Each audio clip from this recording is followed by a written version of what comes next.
Hello everyone, my name is Stanley St. Rose, and today we're going to be talking about The Yellow Wallpaper, written by Charlotte Perkins Gilman. Now, before I go into summary analysis of this work, please remember to leave a like, subscribe, and or comment so that the channel can continue to grow.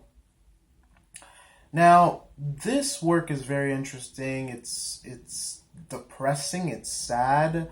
Um, it's a very interesting work because Charlotte Perkins Gilman, when I was doing my research on this video, on this essay, on this short story, I learned that she committed suicide, and the character that is within the short story, it says a lot about Charlotte Perkins Gilman's suicide, because they're very similar character. The narrator by the name of Jane, she shares the same life with Charlotte Perkins Gilman. Now, they are, the narrative, the short story is not about Charlotte Perkins Gilman, but the facts of Charlotte Perkins Gilman's life reflect severely within the short story.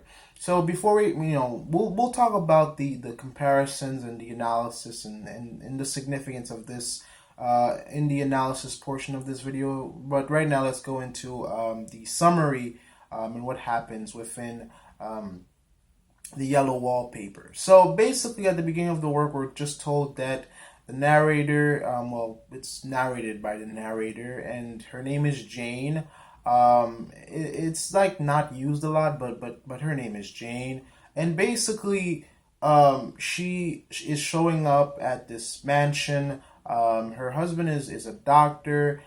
They have John's sister is like their housekeeper, and then there's this woman by the name of Mary who's taking care of their newborn son. So they're not extremely wealthy, but they have enough money to rent out this mansion and stay in it. And the reason why they're coming to stay at this mansion for 3 months was, one, because they're having repairs done at their own home, and the other reason is that Jane needs rest. She needs rest, according to her husband, because she's suffering from hysteria. She's suffering from women problems. This work was written in the 19th century, so when women were hysterical, or when women showed emotions, or when women did anything that was not within the medical books, they considered as hysteria, as they need bed rest, they need to sleep it off, and relaxation and fresh air. So her husband's a physician. She's like, I need to get my wife some fresh air. She's not really sick. She tells all the family members that she's not really sick. It's a thing in her mind. She's making all of this up. So they're in this mansion, and Jane pretty much has to follow whatever her husband says, because again, this is the 19th century. Women had rights, they had freedoms, but America in the 19th century, women did, you couldn't own property, you didn't have an identity of your own, you followed the will of your husband. If you were not married, you had to work really hard jobs to get by. You weren't respected. Women couldn't work like men. They couldn't hold certain jobs like men. They had to exist in the shadow of their father, and then in the shadow of their husbands, listening to what they said, adhering to what they said, because that was the world in the 19th century in America. So Jane is not a happy person, and the problem that she has is depression, boredom, and she's not fulfilled, she's not happy. But her husband just sees her as she needs bed rest. So the emotions and thoughts of women were not respected within the 19th century. They were respected to a certain extent. I'm not saying that everybody threw what women said out of the window, but in terms of serious matters, it was left to the man. So they're in this house, and the first few floors of the house are fine. They look good. But the bedroom in which the husband selects is, Jane doesn't like it. And that's another thing within this work that shows you a lot about these characters, is that Jane at first she did not want to stay within the attic, within the nursery at the top of the house. She wanted a lower room because there's this wallpaper that she hates, that she doesn't want to look at. She thinks it's ugly. She thinks it's horrible. But her husband tells her no, and she has to listen to him. because he's the man of the house. He's the breadwinner. He is the one that is doing everything. So she is, subordinate to her husband. And so they're in the attic, they're in the nursery, which is very quite strange. Nurseries, they're not usually in the top floor or the attic of the mansion, but that's where they nurse children apparently. This house, it's kind of like a horrific, a horror movie esque house. We're told that it's been a long time since people have stayed at this house. So, I mean, if you're renting a house for 3 months, because they rented for 3 months, and you're told that people haven't lived here in a long time, that should throw some flags, right? That should, there should be some flags out on that alone, because houses that don't have people, they don't have people living in them for a long time, that tells you that there's something wrong. There's something wrong there. Maybe you shouldn't live there. So they decide to live there for 3 months. That's the lease that they have. And Jane's in the nursery, in the attic, and she can't take care of her son. She has a newborn child that Mary's taking care of. And John's sister is taking care of, cooking, cleaning, washing, all of that. That John's sister does all of that. And Jane, her prescription is just a lot of bed rest and a lot of fresh air. The room that she stays in with the horrible yellow paper, the horrible yellow wallpaper, it has a lot of windows. It's a very spacious room. There's a massive bed in there, a heavy bed. That's wherein her husband sleeps. And so during the day, the husband goes out into the city, into the town. He works, he takes care of his patients. And in the afternoon, he comes back home and spends time with his wife. Now, this is where Jane's mental state just deteriorates. This is where Jane's mental state, goes off the hinges, because she is told by her husband that she can't even practice what she loves, which is to write short stories, which is to write narratives, which is very similar to the way that the author is in her life, because she is a writer, she is a thinker, she is a genius. But the thing is, like, her husband's in the real world, Charlotte Perkins Gilman's life is exactly similar to Jane's life in this short story by Gilman herself. Because she had husbands that, she didn't have happy marriages. She always wanted to write, but she lived in a society where women weren't respected. That's why you see a lot of writings in the past. A lot of women took on male names as their pen names, because their writings are not respected if they write their own names or a female name. And so Jane is in this house. She is just not happy. She's depressed, and now she's locked in a room with yellow wallpaper during the day when her husband's out. And her husband tells everybody that she needs to stay in bed, she needs to rest, she needs fresh air. Now, this room, this attic, this nursery that she's in, it is unbearable. And for me, when I'm reading this, it was very chilling. I got goosebumps. I felt like I was watching a horror movie, because again, I'm telling you, if somebody tells me that, no one has lived in the house for a very long time, I'm not living in it. I'm not sleeping in it. I'm not even looking at it.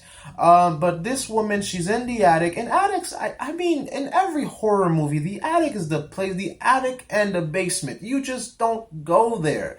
But this woman is sleeping and living in the attic, or at the top floor of the house. I'm just gonna call it the attic, because the way that Charlotte Perkins Gilman describes this it's pretty much, it feels like an attic. So Jane is in there, and this wallpaper is unnerving. It has patterns that make no sense. It's pretty much committing an artistic sin. The patterns, the colors, they don't go together. You have lines and edges just smashing into each other.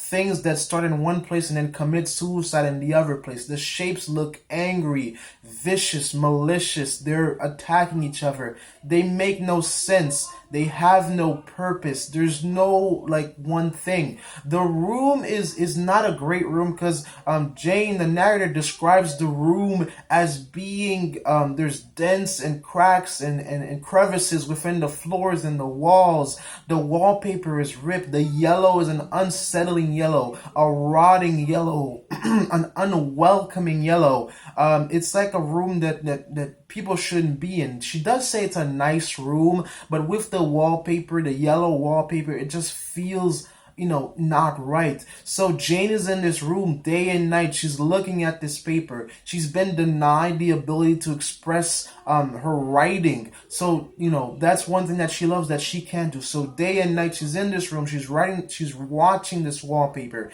She is just obsessing over this wallpaper. Day and night, when her husband is sleeping, at night, she watches the wallpaper. During the day, she watches the wallpaper. And she starts to tell us that it seems as if when different lights touch the wallpaper, the shapes, the lines, the patterns change. They make no sense. She tells us that there is an odor within the room and that this odor is everywhere. And when you're least expecting it, you smell this odor of this wallpaper. And when it gets warm outside, the odor increases. It goes on and on and on for days. For 3 months, she's in this room. She's watching this wallpaper. And it comes to a point that at night, she starts to see it moving. She starts to see shapes within it. She starts to see different women within it. Later, she starts to see bars and that there's a woman trapped behind bars behind this yellow wallpaper. And now she starts to think about trying to help this woman get out. She sees this woman in the window. She sees this woman outside. She sees them, several women at times, creeping and sneaking in on the outside of the house, in the wallpaper. And she is slowly and assuredly going into madness. She's not going crazy. We're not told outright that she goes crazy, but her mental stability is not right. She is not a stable person. And she starts to tell her husband throughout the essay, throughout the short work, she tells her husband, please change the wallpaper. And he says that, why would I change the wallpaper when we're only renting this place for 3 months? So this goes on and on and on to the point where their lease is about to end. And she starts to see, all these things in the wallpaper. So she makes up her mind that she's going to tear up the wallpaper. So in the last few days, what she does is, she locks herself within this room, within this nursery with the yellow wallpaper. She rips at it, pulls at it, tears at it. She tries to get this woman that's behind the bars within the wallpaper free. And when her husband comes home, he demands to get in. When he gets in, he passes out because he finds his wife crazy on the floor, crawling all over the floor, helping this woman to get free behind the bars. And she says that this woman is finally free from the bars. It starts to really get underneath your skin to the point where there are parts within the short story where she was trying to get behind or move the large bed within the room, and she ends up biting the bed. So there's a lot of questions about her mental state within this work, but the story really ends with her ripping the room apart, ripping the wall apart, ripping the wallpaper down, and freeing this woman behind the wallpaper. So now, in terms of analysis, in terms of deeper meaning, there's a lot that's playing here.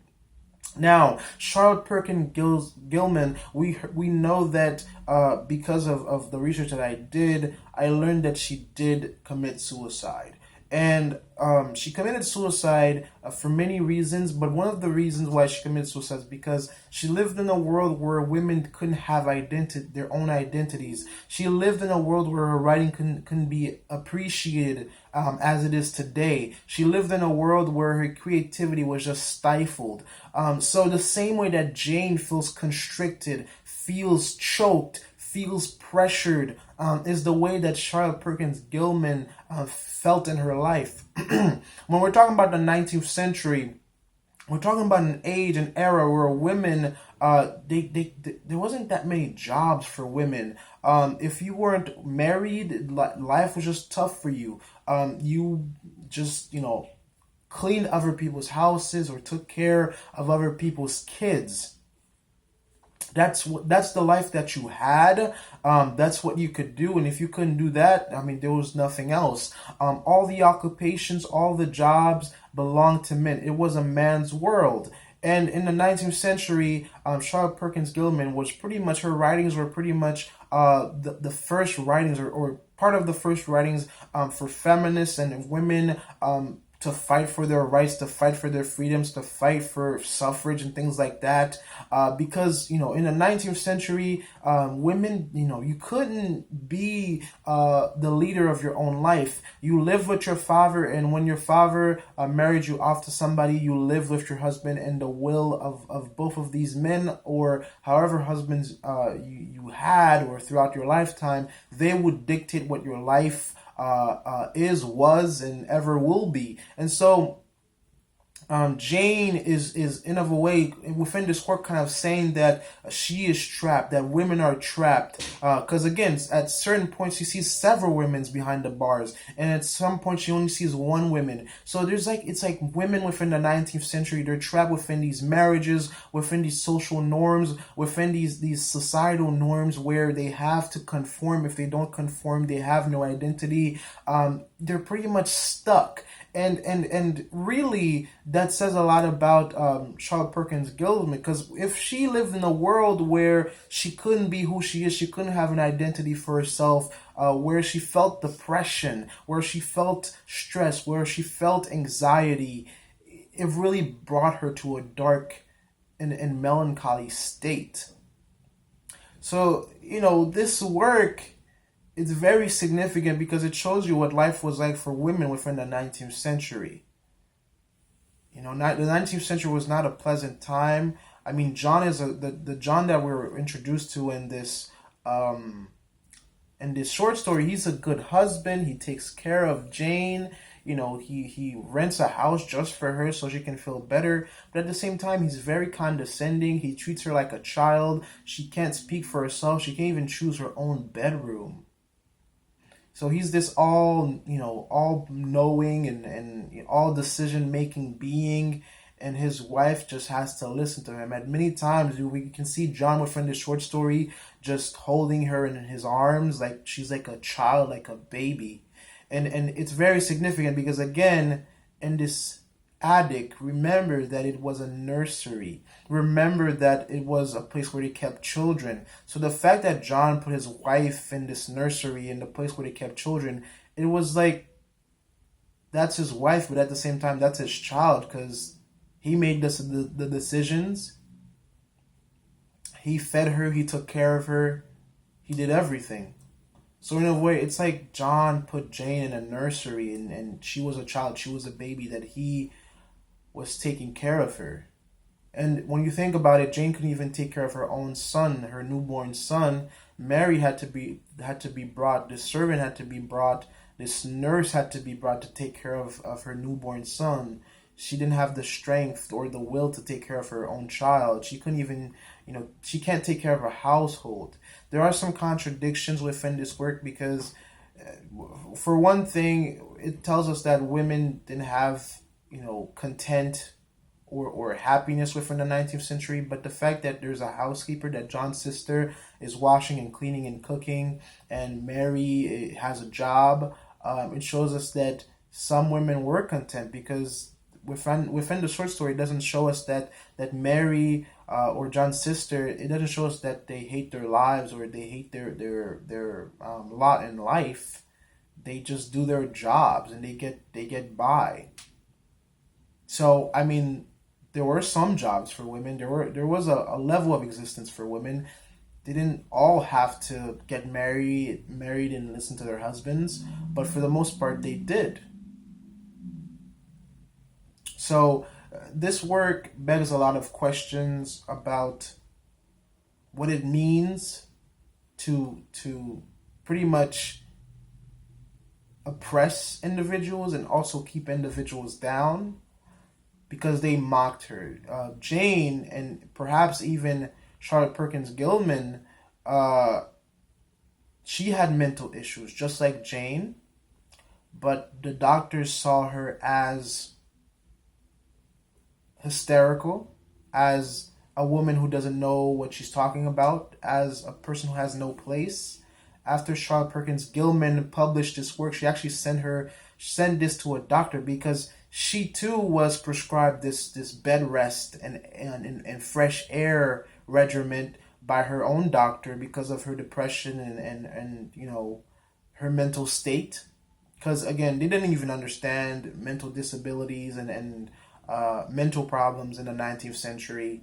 The only thing that they understood in the 19th century was how to drink a lot.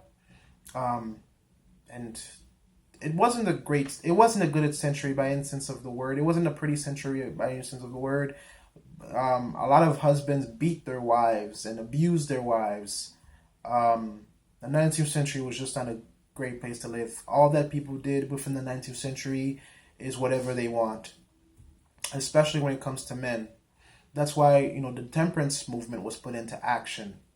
But John, within this work, he's not perfect, but at least he treats Jane right. But he does treat her like a child. He does treat her like, she has no right to tell him what she needs, which is very, very messed up in many ways. But the short story is very powerful. It's quite creepy. I don't personally think there was anything behind the wall or in the patterns. I don't think there was like a monster in the house or anything like that. I just think that Jane felt so constricted and so held back that she didn't know what to do with herself. She didn't know how to handle with the grief and the sadness that she had with the boredom and all this creativity that she had within herself that she couldn't share with the world. So that says a lot about the time, the 19th century, power, identity. Those are some really interesting themes here. Power in marriage, power in the 19th century, identity, creativity, being held back. It says a lot about how far women have come in the United States. But that's my perspective on the work. That's what I have to say about it. Very interesting, very powerful. Please remember to leave a like, subscribe, or comment. Help your grandmother, your grandpappy, your friends and family. Tell them about the channel. Help them subscribe so that we can all learn together. But that's everything. I'll see you guys in my next video. Have a good one.